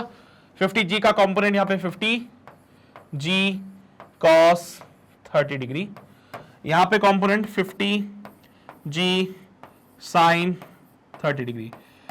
ग्रेविटी क्या चाहती है कि कोई भी ऑब्जेक्ट अर्थ के पास आए। अर्थ का सरफेस ये रहा, this is your earth surface, और पहाड़ी के ऊपर अगर कोई डब्बा रखा है तो अर्थ क्या चाहेगी कि वो डब्बा सरफेस पे आ जाए, राइट। अरे पहाड़ के ऊपर कोई डब्बा रख दिया जाए तो अर्थ की सरफेस क्या चाहती है कि वो नीचे आ जाए। अब ऐसा तो है नहीं पकड़ के सीधा खींच देगी उसको नीचे, ऐसा तो है नहीं ना कि पकड़ के सीधा खींच दिया नीचे। पहाड़ी है भैया, यहाँ पे भी सरफेस है, यहाँ पे भी तो सरफेस है, तो ऐसा थोड़ी कि खड्डा हो जाएगा सरफेस में और डब्बा नीचे आ जाएगा, ऐसा थोड़ी होता है। तुम किसी जगह पे खड़े हो, मान लो भी मैं 4th फ्लोर पे खड़ा हूं, तो भाई मैं 4th फ्लोर पे खड़ा हूं तो ग्रेविटी ऐसे थोड़ी होती है कि मुझे खींच लेगी नीचे पता चल रहा खड्डा बनाते हुए चल गया मैं नीचे। तो ये बॉक्स जो है सीधा नीचे थोड़ी आएगा, तो सर वो फिसल के नीचे आएगा। जैसे कि तुमने बचपन में झूला झूला होगा, कौन सा वाला, फिसल पट्टी, हम लोग उसको फिसल पट्टी कहते थे, तुम लोग तो खैर समझदार हो, है ना, तुम तो अच्छी भाषा में बोलते होंगे स्लाइड। हाँ सर स्लाइड, ठीक है, ऐसे होता था, यहाँ पे सीढ़ियां होती थी बेटा, ठीक है, और यहाँ पे आपको ऐसे फिसल के नीचे आना था। तो कभी अगर आप यहां बैठते थे तो ऐसा थोड़ी होता कि नीचे गिर गए, यहां से फिसल के नीचे आते थे। तो अर्थ क्या चाहती है कि कोई भी ऑब्जेक्ट अगर उससे दूर है तो उसको पास बुलाती है by the force of gravity. तो यहां पे भी सेम कॉन्सेप्ट लगता है बेटा। अगर तुम यहां पे बैठ गए तो तुम्हारा वेट mg लगता है नीचे की तरफ। mg, मान लो ये एंगल थीटा होता है बेटा, मान लो ये एंगल थीटा होता है, तो तुम पे भी एक फोर्स लगता है mg का साइन थीटा, और एक फोर्स ऐसे लगता है mg का कॉस थीटा। तो सर कॉस थीटा क्या करता है वो मैं बाद में बताऊंगा, नॉर्मल को बैलेंस करता है, वो सब बात की बातें हैं, अभी नहीं। लेकिन तुम क्या होते हो, आगे की तरफ आते हो, और ये बात तो हम भी जानते हैं कि मोशन करने के लिए फोर्स की जरूरत पड़ती है। तो हमें आगे कौन लेके आता है, mg sin थीटा। हमें आगे की तरफ कौन खिसकाता है, mg sin थीटा खिसकाता है। बॉक्स को आगे कौन खिसका के लेके आएगा, 50g sin थीटा। लेकिन बच्चा क्या चाहता है, ये बच्चा चाहता है कि ये डब्बा रेस्ट पे रहे, तो जितना फोर्स उस पे नीचे की तरफ लग रहा है उतना ही फोर्स ऊपर की तरफ भी लगाना पड़ेगा। खुद ही बताओ मुझे, अगर तुम चाहते हो कि कोई बॉक्स रेस्ट पे रहे तो जितना फोर्स एक तरफ से लग रहा है उतना फोर्स उसके अपोजिट डायरेक्शन में लगना चाहिए। बच्चा चाहता है कि ये 50 kg का डब्बा रेस्ट पे रहे, ये बालक क्या चाहता है कि जो डब्बा है वो रेस्ट पे रहे। तो भाई जितना फोर्स एक तरफ से लग रहा है उतना ही फोर्स उसको क्या करना पड़ेगा, दूसरी तरफ लगाना पड़ेगा इस पे। बोलो हाँ कि ना। अरे जितना फोर्स एक तरफ लग रहा है क्या उतना ही फोर्स इसको दूसरी तरफ नहीं लगाना पड़ेगा जिससे कि वो रेस्ट पे रहे। तो बालक को कितना फोर्स लगाना पड़ेगा, 50g sin 30 डिग्री का, सो दैट हमारा जो बॉक्स है वो कहां पे रहे, रेस्ट पे रहे। सो दैट हमारा जो बॉक्स है वो कहां पे रहे, रेस्ट पे रहे। तो क्या बोले बेटा कि ये जो बॉक्स आपने यहां पे रखा था उस पे वेट था 50 kg का मास था उसके पास, उसका जो वेट होगा वो 50g हो जाएगा। इस वेट का एक कंपोनेंट यहां पे आएगा 50g cos थीटा जो कि सरफेस के परपेंडिकुलर होता है, एक कंपोनेंट यहां पे आएगा जो कि सरफेस के पैरेलल होता है। पैरेलल वाला जो कंपोनेंट है बेटा वो बॉक्स को स्लाइड करा के नीचे ले आता है, जैसे कि तुम्हारे साथ फिसल पट्टी में होता था। अब यहां पे एक बच्चा है, एक बालक है, वो क्या चाहता है कि ये बॉक्स होल्ड पे रहे, रेस्ट पे रहे। अब मैंने रेस्ट की कंडीशन आपको बता दी कि कोई भी बॉक्स रेस्ट पे कब रहता है, जब जितना फोर्स एक तरफ से लगाओगे उतना ही फोर्स दूसरी तरफ से भी लगेगा। तो अभी इस 50 kg वाले पे एक फोर्स लग रहा है 50g sin थीटा जो कि नीचे लेके आ रहा है। मैं चाहता हूं कि ये बॉक्स रेस्ट पे रहे, तो मैं क्या करूं, इसके इस फोर्स के अपोजिट डायरेक्शन में एक फोर्स और लगा देता हूं। मैं चाहता हूं कि ये बॉक्स रेस्ट पे रहे, तो जितना फोर्स इस पे नीचे की तरफ लग रहा है उतना ही फोर्स ऊपर की तरफ लगा दूं तो रेस्ट पे रहेगा। तो बालक को कितना फोर्स लगाना पड़ेगा, बालक को कितना फोर्स लगाना पड़ेगा, parallel to the slope. Parallel to the slope कितना फोर्स लगाएगा, 50g sin थीटा के। g का वैल्यू 9.8 होता है, ले लीजिए 9.8 sin 30 1/2 होता है। सॉल्व करेंगे 9.8 डिवाइड बाई 2 4.9 होता है, तो 50 इंटू 4.9 सॉल्व करना 245 न्यूटन बनेगा इसका आंसर। तो उस बालक को कितना फोर्स लगाना पड़ेगा जिससे कि बॉडी रेस्ट पे रहे, उस बालक को लगाना है 245 न्यूटन का फोर्स। क्या करना है उसको, 245 न्यूटन का फोर्स लगाना है। सर इसमें वेक्टर का कहां यूज आया, इसमें वेक्टर का कहां यूज आया, इसमें भी बताओ। आप ही बोलते हो फिजिक्स में वेक्टर का यूज आता है, हाँ तो वेक्टर का यूज आया ना। ये जो आपने निकाला 50g, it is what, vector. अरे वेट है भैया, वेट है ये, वेट बोले तो फोर्स, अरे वेट भी तो एक तरह का फोर्स ही है। तो इसका जो वेट है it is actually the force of gravity. ये वो फोर्स है जिससे कि अर्थ किसी भी ऑब्जेक्ट को अपनी तरफ खींचती है। ये वो फोर्स है जिससे कि अर्थ किसी भी ऑब्जेक्ट को अपनी तरफ खींचती है। This is the weight, it is a vector quantity. इसमें जो कॉन्सेप्ट लग रहा है it is the resolution of vector. इसमें जो कॉन्सेप्ट लगा है वो है रेजोल्यूशन ऑफ वेक्टर्स का। अगर आपको वेक्टर के कंपोनेंट करने नहीं आते तो आप नहीं बता सकते कि पैरेलल टू द इंक्लाइन या फिर परपेंडिकुलर टू द इंक्लाइन क्या कंपोनेंट थे। अगर आपको कंपोनेंट निकालना नहीं आते तो ये क्वेश्चन आपसे नहीं हो पाता। तो वेक्टर का रेजोल्यूशन वाला पार्ट यहां पे काम में आया है। तो देख लो ये हमारा जो कॉन्सेप्ट है बेसिकली वो लॉज ऑफ मोशन नामक एक चैप्टर है जो हम पढ़ेंगे। लॉज ऑफ मोशन नामक एक चैप्टर है जहां पे फोर्स के बारे में बातें करेंगे, उस चैप्टर का कॉन्सेप्ट है ये। पर देखो वेक्टर का यूज हुआ ना यहां पे, तो यही तो बोल रहा हूं मैं तुम्हें, वेक्टर का यूज है। ठीक है, तो वेक्टर पढ़ना वेस्ट नहीं है, काम है, कंपोनेंट करने में काम आएगा। इससे पहले क्रॉस प्रोडक्ट काम आया, तो वेक्टर की चीजें काम तो आएगी। नोट कर लो इसको फटाफट से, फिर आगे बढ़ते हम लोग। आंसर बनेगा 245 न्यूटन। फटाफट से नोट करो इसको। चलिए समझ रहे हो ना बात को। या देखो ऐसा कोई रॉकेट साइंस नहीं है, ये सारी चीजें तुम पढ़ने वाले हो भी आगे चल के, मजा आएगा, है ना। फिजिक्स इज फन भाई। ये सब्जेक्ट से प्यार करोगे तो सबकी भी तुमसे प्यार करेगा। इसी ऐसा तो है नहीं, नफरत कौन करता है ना किसी फिजिक्स से। फिजिक्स से किसको नफरत होती है।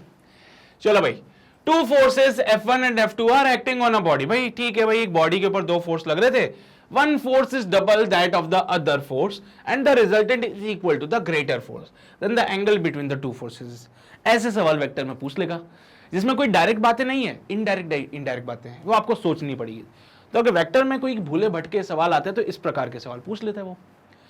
भाई दो फोर्सेस है F1 और F2 जो कि किसी बॉडी पे लग रहे हैं, एक फोर्स जो है वो डबल है दूसरे के, तो मैंने मान लिया कि भाई F1 जो है वो 2 टाइम्स ऑफ F2 हो जाएगा, मान लिया। One force is double that of the other force, one force is double that of the other force, मान लिया मैंने।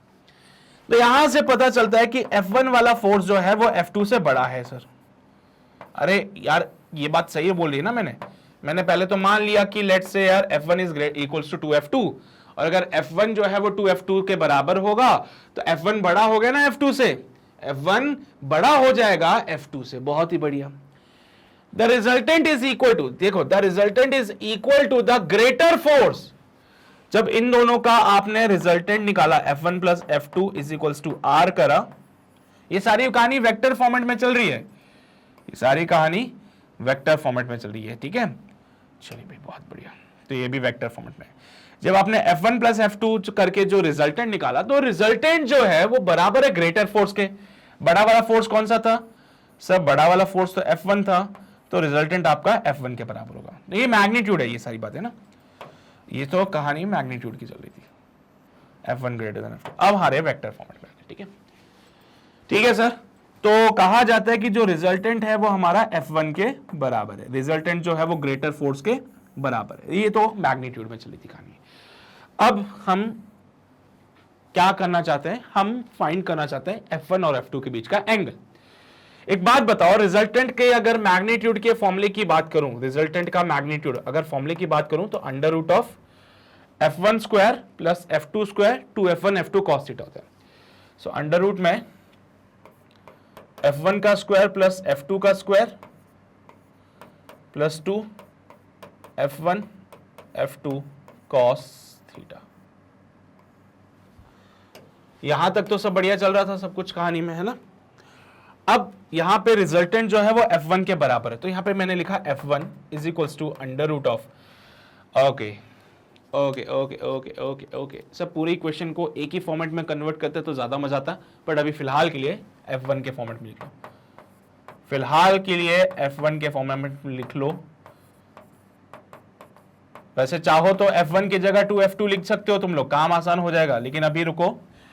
स्क्वायरिंग बोथ साइड, मैंने दोनों तरफ स्क्वायर कर दिया, इससे क्या होगा अंडर रूट हट जाएगा, तो स्क्वायरिंग बोथ साइड्स, दोनों तरफ स्क्वायर करने से क्या होगा अंडर रूट हट जाएगा, और यहां बन जाएगा F1 का स्क्वायर इक्वल्स टू F1 का स्क्वायर प्लस F2 का square plus 2F1 F2 cos theta. मुझे एक cos थीटा फाइंड करना है ना, देखा इसलिए बोल रहा था। अभी रुक जाओ, अभी देखो F1 से F1 मर गया, सीधा F1 स्क्वायर से F1 स्क्वायर मर जाएगा, तो 0 इज इक्वल्स टू F2 का स्क्वायर प्लस 2 इंटू, बेटा F1 की जगह अब लिख दो, F1 इक्वल्स टू 2F2 था, तो F1 की जगह मैंने लिख दिया 2F2 और F2 cos थीटा।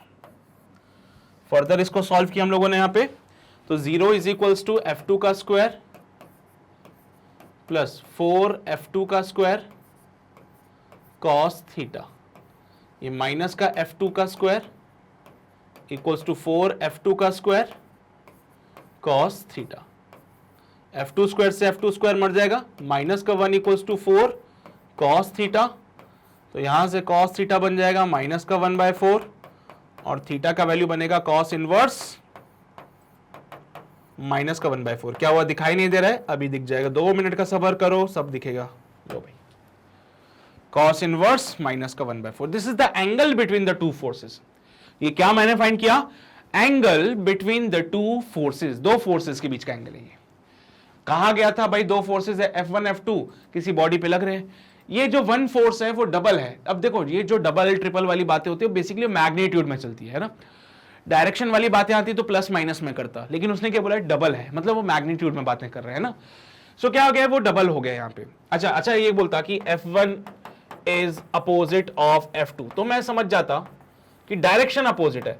अगर ऐसी बातें बोलेगा तो मैं समझूंगा कि डायरेक्शन की बातें कर रहा है। अगर वो बोलता है F1 is perpendicular to F2, F1 is perpendicular to F2, तो मैं समझ जाता कि वो डायरेक्शन में खेलना चाहता है।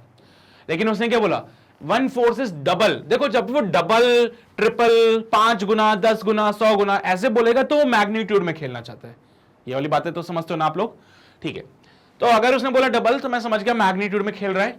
अब अगर F1 डबल हो जाए F2 के और दूसरे वाले फोर्स के, तो ऑब्वियसली बात है F1 बड़ा होगा F2 से, F1 जो है वो बड़ा हो जाएगा F2 से। और क्वेश्चन में क्या बोला है कि the resultant is equal to the greater force. तो भाई जब F1 और F2 का रिजल्टेंट निकाला तो उसका जो मैग्नीट्यूड था वो बड़े वाले फोर्स के बराबर था। लिख दिया, सब तुम्हारे सामने है, cos इनवर्स माइनस का 1/4, सी ऑप्शन आ रहा है, देख लो भाई।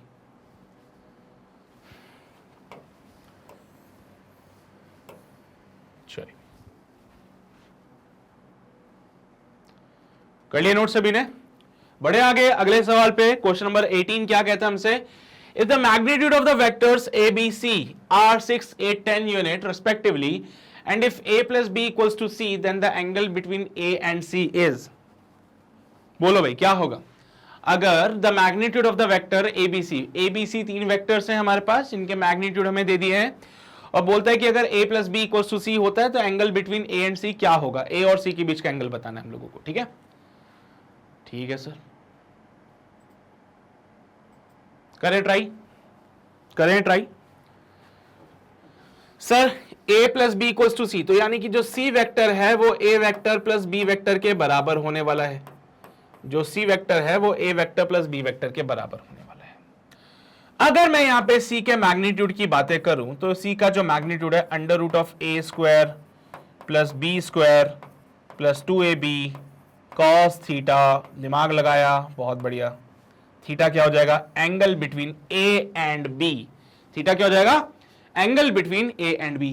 सर c का मैग्नीट्यूड कितना है, 10 अंडर रूट में, a का मैग्नीट्यूड है 6 का स्क्वायर 36, b का मैग्नीट्यूड है 8 का square 64 plus 2 into 6 into 8 cos theta.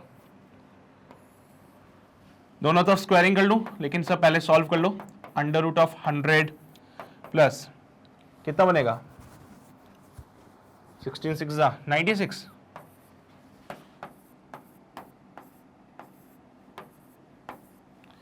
8 2 16 16 6 96 cos theta. चलो भाई बहुत ही बढ़िया, स्क्वायरिंग बोथ साइड किया, स्क्वायरिंग बोथ साइड्स, दोनों तरफ स्क्वायर करने से मुझे यहां पे 100 मिल जाएगा और मेरा काम बहुत आसान हो जाएगा। दोनों तरफ स्क्वायर किया, 10 का स्क्वायर 100 होता है और इधर का अंडर रूट हट गया, 100 प्लस 96 cos थीटा बन जाएगा। ये 100 से तो 100 मर जाएगा, मरेगा ना, बहुत ही शानदार। तो 0 is equals to 96 cos theta. भाई 96 तो कभी 0 नहीं हो सकता है, तो cos थीटा ही 0 होगा और cos थीटा 0 होता है, दैट मीन्स जो थीटा है वो 90 डिग्री है। क्या बात है सर, मजा ही आ गया। मतलब a वेक्टर परपेंडिकुलर है b वेक्टर के, a वेक्टर क्या है, परपेंडिकुलर है b वेक्टर के। तो क्या आपको a और b के बीच का एंगल चाहिए था, नहीं सर, हमें एंगल चाहिए a और c के बीच में, हमें एंगल चाहिए a और c के बीच में। तो अगर मैं इसका डायग्राम बनाऊं तो कुछ ऐसा बनेगा कि अगर मान लो ये a वेक्टर ऐसा है, अगर b वेक्टर ऐसा है, तो the c vector is given bye like this.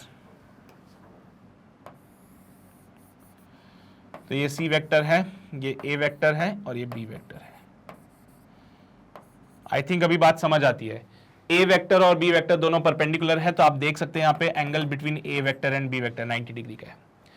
a vector b vector perpendicular है, तो आपको a और c के बीच का एंगल बताना है। a का मैग्नीट्यूड कितना है, 6 है, b का मैग्नीट्यूड है 8 और c का मैग्नीट्यूड था 10। ये एंगल थीटा बताना है कितना होता है। सीधी सिंपल सी बात है सर, यहाँ पे ये बेस हो जाएगा, ये हाइपोटेन्यूस हो जाएगा, कॉस थीटा, कॉस ऑफ, अरे थीटा ना लेके मैं इसको कुछ और ले लेता हूँ, है ना, कंफ्यूजन ना रहे, ताकि अल्फा ले लिया मैंने, चलो इसको। So cos alpha equals to base upon hypotenuse. Base पे कौन है 6, हाइपोटेन्यूस पे कौन है 10, सो अल्फा हो जाएगा कॉस इनवर्स 0.6। अल्फा क्या बनेगा बेटा, कॉस इनवर्स 0.6। क्या ये एंगल था, क्या यही एंगल बनेगा a और c के बीच में? बिल्कुल सर, ये a है ये c है, इनके बीच का एंगल टेल से टेल मिली हुई है अभी भी, देख लो एंगल के लिए कंडीशन है टेल से टेल मिला, तो टेल से टेल मिली हुई है इस टाइम पे ऑलरेडी, तो यही एंगल बनेगा, है ना। कुछ लोग दिमाग लगाते हैं कि ये एंगल क्यों होगा, इधर वाला एंगल नहीं होगा क्या। तो देख लो ए का और सी का टेल से टेल मिला हुआ है अभी, और जब टेल से टेल मिलता है तो वेक्टर के बीच का एंगल जो है वो वेक्टर के बीच का एंगल ही कहलाता है, कुछ और नहीं कहलाता है। तो मुझे अल्फा फाइंड करना था, फॉर्मूला लगाया cos alpha base upon hypotenuse, base यहाँ पे 6 हो जाएगा, हाइपोटेन्यूज 10 हो जाएगा, तो 6/10, so cos alpha 0.6, alpha equals to cos inverse 0.6। अब ये तो हो गया कंप्लीट मेथड, है ना, लोगों ने बढ़िया तरीके से दिमाग लगाया, आंसर बी टिक करके आया, लेकिन देखा कितना टाइम वेस्ट हो गया। थोड़ा सा एक्स्ट्रा दिमाग लगाओ, थोड़ा सा एक्स्ट्रा दिमाग लगाओ, इसको 2 से डिवाइड करो, थोड़ा सा एक्स्ट्रा दिमाग लगाओ, इसको 2 से डिवाइड करो, तो ये हो जाएगा 3, ये हो जाएगा 4 और ये हो जाएगा 5। इसको देख के मुझे पाइथागोरस ट्रिपलेट्स की याद आ गई, इसको देख के मुझे पाइथागोरस ट्रिपलेट्स की याद आ गई। ये अब एक्स्ट्रा दिमाग लगा रहे हैं हम लोग, स्मार्ट वर्क, ये हो गया पूरा हार्ड वर्क, वो हो रही है स्मार्ट वर्क। 3, 4, 5 को देख के मुझे याद आ गई पाइथागोरस ट्रिपलेट्स की, तो मैंने बोला यार 6, 8, 10 लिखा था वहां पे, उसने 6, 8, 10 लिखा था, मैंने 2 से डिवाइड किया तो बन गया 3, 4, 5, और मुझे 3, 4, 5 देखते ही आ गई पाइथागोरस ट्रिपलेट किया। ये ए के लिए था, ये बी के लिए था और ये सी के लिए था। तो पाइथागोरस ट्रिपलेट है मतलब राइट एंगल ट्रायंगल तो बनने वाला है। अगर ये पाइथागोरस ट्रिपलेट है तो राइट एंगल ट्रायंगल तो बनना ही था, तो मैंने इसको ए बोल दिया, इसको बी बोल दिया, इसको सी बोल दिया। सी कितना था 5, बी कितना था 4, ए कितना था 3। मुझे एंगल चाहिए था ए और सी के बीच में, ये वाला मुझे एंगल चाहिए था ए और सी के बीच में, ये वाला। सीधा सा फॉर्मूला लगाते थे directly, cos alpha equals to base upon hypotenuse. भाई बेस में कौन था 3, हाइपोटेन्यूज पे कौन था 5, ये cos अल्फा होता है। 3/5 0.6 होता है भाई, तो अल्फा बन जाता cos इनवर्स 0.6। खत्म क्वेश्चन, खत्म हो गया क्वेश्चन। तो ये आपका स्मार्ट वर्क है, हैशटैग स्मार्ट वर्क, है ना। तो भाई आपको कभी कभार सवालों में ऐसे हार्ड वर्क नहीं करके स्मार्ट वर्क भी करना है, ताकि आपके क्वेश्चन जल्दी सॉल्व हो जाए और आपका टाइम बचे। इसमें कितनी देर लगी इसको सॉल्व करने में, कंपैरेटिवली इससे तो कम समय लगा। इसको पूरा वो सॉल्व कर रहे हैं, स्क्वायर कर रहे हैं, ये कर रहे हैं, ए और बी के बीच का एंगल निकाला, फिर हम डायग्राम बना रहे हैं। अरे सीधा सा है यार, 6, 8, 10 कैसे पता चला सर आपको? ये आप तो सर हो, आपको तो पता चल गया होगा, हमें कैसे पता चलेगा? प्रैक्टिस से आएगी चीजें।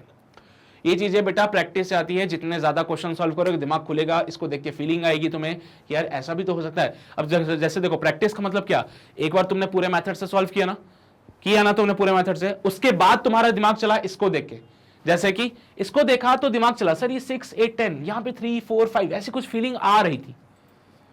तो वो प्रैक्टिस है बेटा, क्वेश्चन जितने ज्यादा सॉल्व करोगे थॉट क्लियर होता जाएगा उतना ज्यादा, और ये चीजें दिमाग में चलना शुरू हो जाएगी फिर। ठीक है, तो कुछ बच्चे ये बोलते हैं ना कि सर आपको कैसे पता चल गया, हमें तो समझ ही नहीं आता है। बेटा practice is the key solution for this. Question जितने ज्यादा सॉल्व करोगे उतने ही ज्यादा चीजें क्लियर होती जाएगी तुम्हारी। तो ये तो हमारी पूरी हार्ड वर्क हो गया, इसको नोट करो पहले, तो फिर आगे बढ़ेंगे हमारा स्मार्ट वर्क देखेंगे। जल्दी से नोट कीजिए इसको, किया नोट सभी ने? आगे बढ़े, यहां पे स्मार्ट वर्क देखा, फटाफट से हमने बोला यार इसको 2 से डिवाइड करें, 2 से डिवाइड किया 3, 2 से डिवाइड किया 4, 2 से डिवाइड किया 5। अब मैंने तीनों में 2 से डिवाइड किया तो कोई फर्क नहीं पड़ता इससे, मैंने तीनों में ही 2 से डिवाइड किया तो कोई फर्क नहीं पड़ा। ऐसा नहीं कि इसको ही 2 से डिवाइड किया, सिर्फ इसको भी 2 से डिवाइड किया, इसको भी 2 से डिवाइड किया, इसलिए कोई फर्क नहीं पड़ा। हाँ, स्मार्टली वर्क करना है, ठीक है।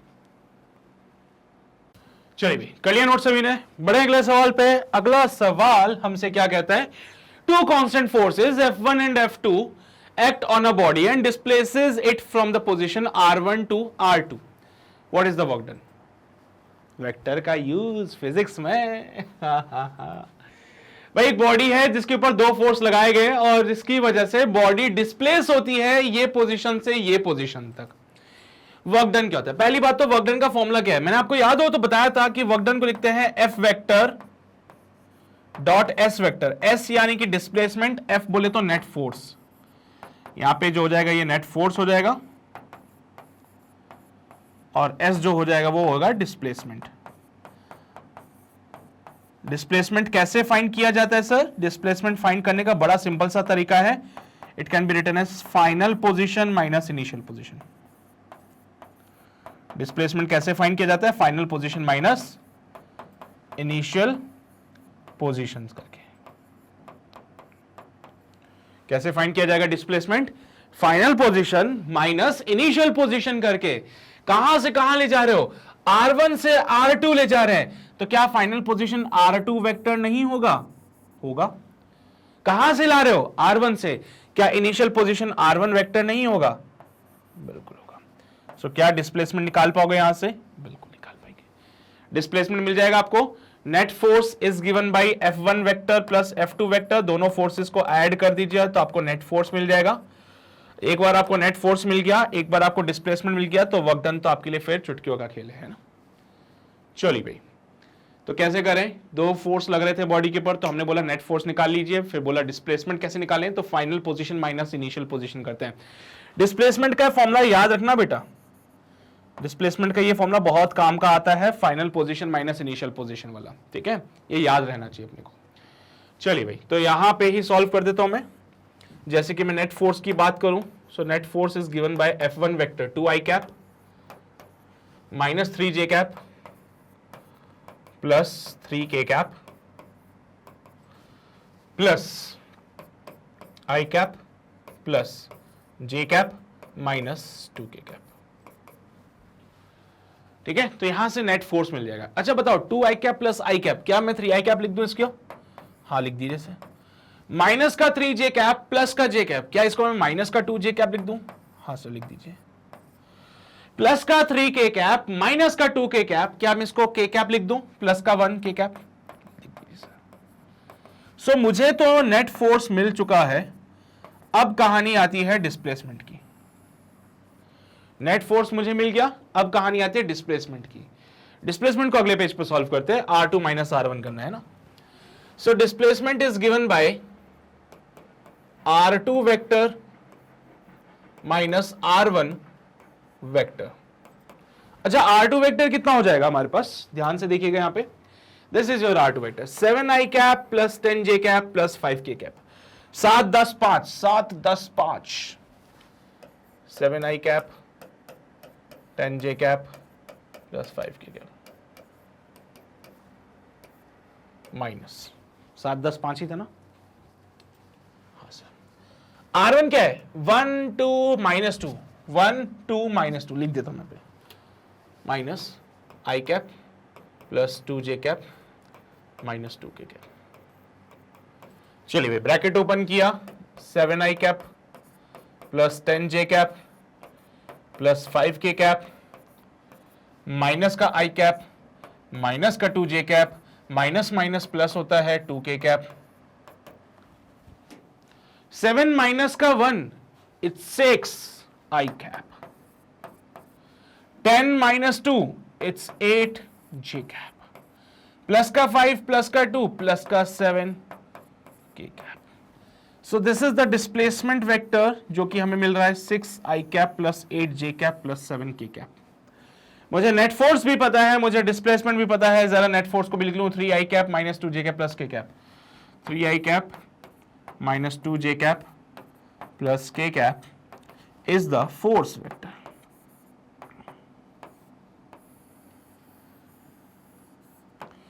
फोर्स पता है, डिस्प्लेसमेंट पता है, अब तो वर्क डन चुटकियों में निकाल लेंगे हम लोग। F डॉट एस करना है सिर्फ वर्क डन के लिए। अब आप क्या करोगे? F डॉट एस करोगे। So work done is given bye F vector dot S vector.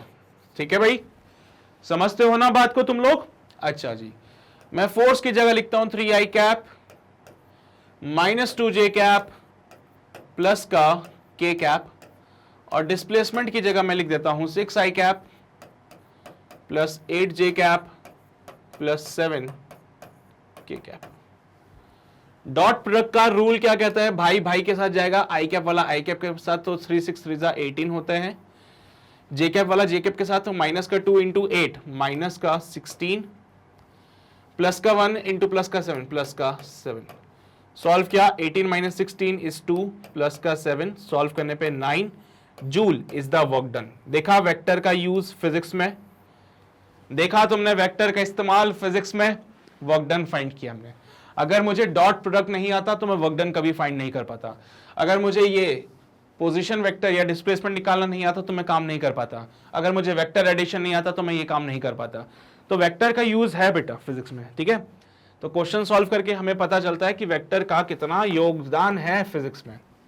So it's 9 joule is the final answer for this question number 19. छाप लीजिए जल्दी से, फिर आगे बढ़ेंगे अगले सवाल पे।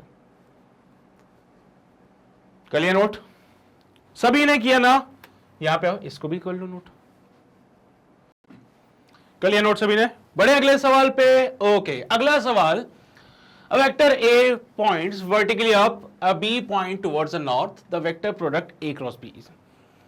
भाई यहां पे अप नॉर्थ वगैरह सारी बातें बोल दी है, तो अब थोड़ा सा 3 डायमेंशन वाला दिमाग लगा लो। 3 डायमेंशन वाला दिमाग, पहले तो क्या करते थे, normally east west north south कर देते थे तुम लोग, लेकिन अब जब 3 डायमेंशन आते हैं तो अप और डाउन को भी कंसीडर करना पड़ता है। तो इसके लिए आप क्या करोगे, 3D एक डायमेंशन वो बनाओगे, Cartesian coordinate system. This is your 3 dimension Cartesian coordinate system.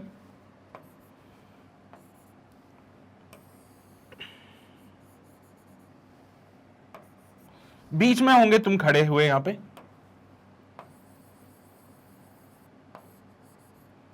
तुम यहां खड़े हो बीच में एकदम सेंटर पे, मैं यहां खड़ा हो गया हूं। अब मैं डायरेक्शन बोलता हूं। यूजुअली हम क्या डायरेक्शन लेते थे, अगर मैं मान लो यूजुअली खड़ा हूं, east west north south up down, है ना। तो मैंने बोल दिया सर यहां पे ईस्ट ले लो, यहां पे वेस्ट ले लो, यहां पे नॉर्थ ले लो और यहां पे साउथ ले लो। ये अप हो जाएगा और ये डाउन हो जाएगा, ठीक है। अच्छा ठीक है sir.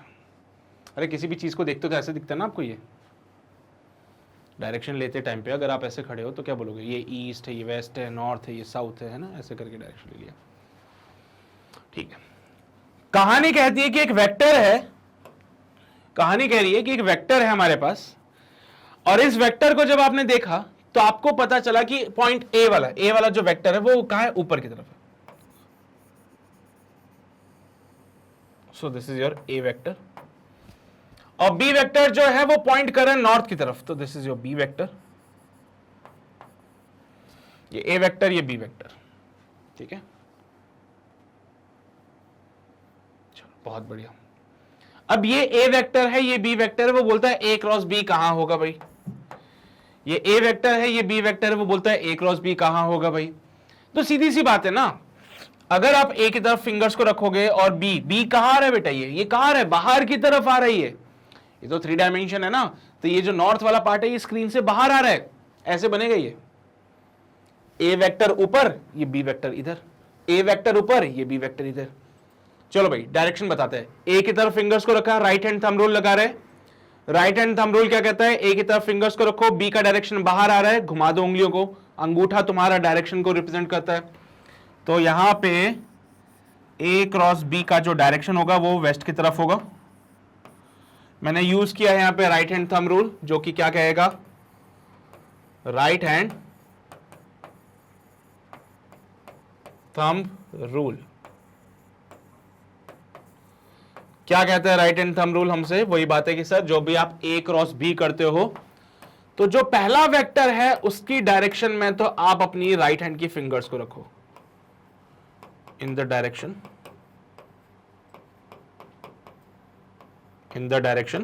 put your right hand fingers, put your right hand fingers, right hand fingers,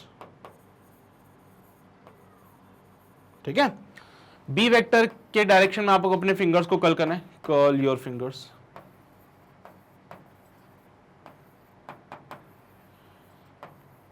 तो जो थंब होता है वो आपको बेसिकली इसका रिजल्टेंट देता है, थंब गिव्स डायरेक्शन।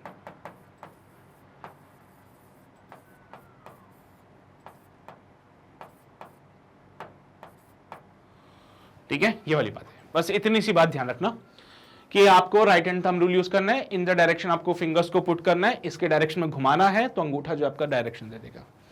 से वेस्ट की तरफ आ रहा है, अलोंग वेस्ट हम बोल देंगे this is the right answer, ठीक है।